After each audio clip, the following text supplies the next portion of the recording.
ನಮಸ್ಕಾರ ಸ್ನೇಹಿತರೆ, ಕಾಲಾತೀತ ಯೂಟ್ಯೂಬ್ ಚಾನೆಲ್ಗೆ ಸ್ವಾಗತ. ಇಂದು ಹೈದರಾಬಾದಿನಲ್ಲಿ ನಡೆಯುತ್ತಿರುವ ಒಂದು ಮುಖ್ಯವಾದ ಹೋರಾಟದ ಬಗ್ಗೆ ಮಾತನಾಡುವ.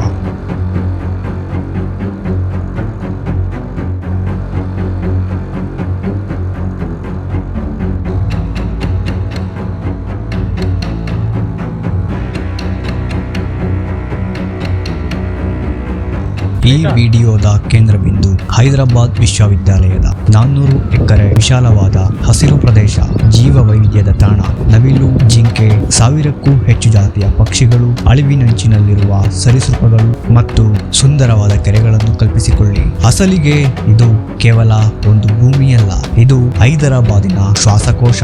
ಆದರೆ ಮಾರ್ಚ್ 2, 2025ರಂದು ಹಸಿರು ತಾಣದ ಶಾಂತಿಭಂಗವಾಯಿತು. ಬುಲ್ಡೋಸರ್ಗಳು ಮತ್ತು ಅಗೆಯುವ ಯಂತ್ರಗಳು ಐಟಿ ಮೂಲಸೌಕರ್ಯಕ್ಕಾಗಿ ಭೂಮಿಯನ್ನು ತೆರವುಗೊಳಿಸಲು ಪ್ರಾರಂಭಿಸಿದವು. ತೆಲಂಗಾಣ ರಾಜ್ಯ ಕೈಗಾರಿಕಾ ಮೂಲಸೌಕರ್ಯ ನಿಗಮವು ಭೂಮಿಯನ್ನು ಅಭಿವೃದ್ಧಿಪಡಿಸಲು ಬಯಸುತ್ತಿದೆ. ಆದರೆ ಈ ಅಕ್ರಮಕ್ಕೆ ವಿದ್ಯಾರ್ಥಿಗಳು, ಶಿಕ್ಷಕರು, ಪರಿಸರವಾದಿಗಳು ಮತ್ತು ನಾಗರಿಕ ಸಮಾಜದ ಸದಸ್ಯರಿಂದ ತಕ್ಷಣದ ಪ್ರತಿಕ್ರಿಯೆ ವ್ಯಕ್ತವಾಯಿತು.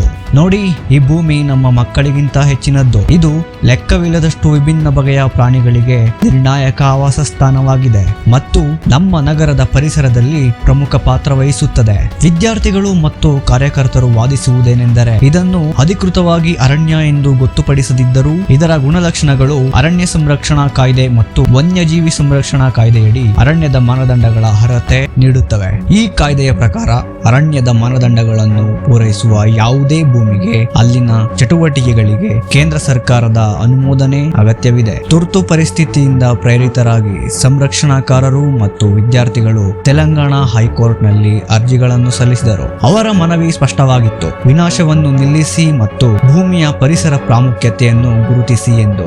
ಹೈಕೋರ್ಟ್ ಮುಂದಿನ ವಿಚಾರಣೆಗಳು ಬಾಕಿ ಇರುವವರೆಗೆ ಎಲ್ಲಾ ತೆರವುಗೊಳಿಸುವ ಚಟುವಟಿಕೆಗಳನ್ನು ತಕ್ಷಣವೇ ನಿಲ್ಲಿಸುವಂತೆ ಆದೇಶಿಸುವ ಮೂಲಕ ಪ್ರತಿಕ್ರಿಯಿಸಿತು. ಸಮಸ್ಯೆ ಅಲ್ಲಿಗೆ ನಿಲ್ಲಲಿಲ್ಲ.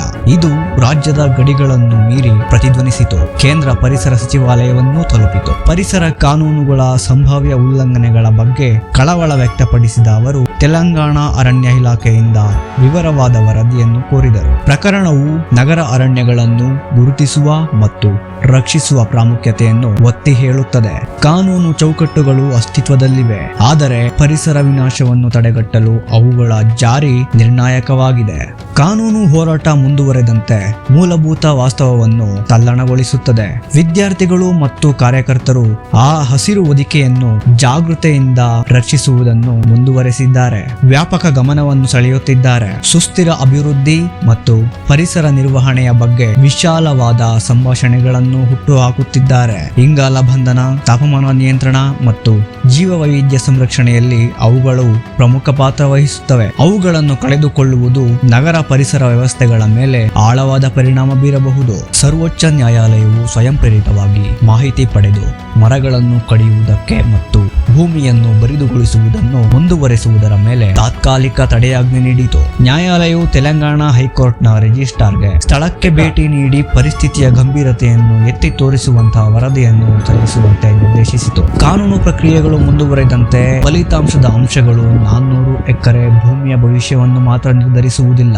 ಆದರೆ ನಗರ ಭಾರತದಲ್ಲಿ ಪರಿಸರ ಆಡಳಿತಕ್ಕೆ ಮಾದರಿಯನ್ನು ಸಮರ್ಪಿಸಬಹುದು. ನಮ್ಮ ಗ್ರಹದ ನೈಸರ್ಗಿಕ ಪಡೆಯನ್ನು ಸಂರಕ್ಷಿಸಲು ಬದ್ಧರಾಗಿರುವ ಪ್ರತಿಯೊಬ್ಬರಿಗೂ ಒಂದು ಕರೆ. ಇದರ ಬಗ್ಗೆ ನಿಮ್ಮ ಅಭಿಪ್ರಾಯಗಳೇನು? ಕಮೆಂಟ್ನಲ್ಲಿ ತಿಳಿಸಿ. ವಿಡಿಯೋವನ್ನು ಲೈಕ್ ಮಾಡಿ, ಶೇರ್ ಮಾಡಿ ಮತ್ತು ನಮ್ಮ ಚಾನೆಲ್ ಅನ್ನು ಸಬ್ಸ್ಕ್ರೈಬ್ ಮಾಡಿ.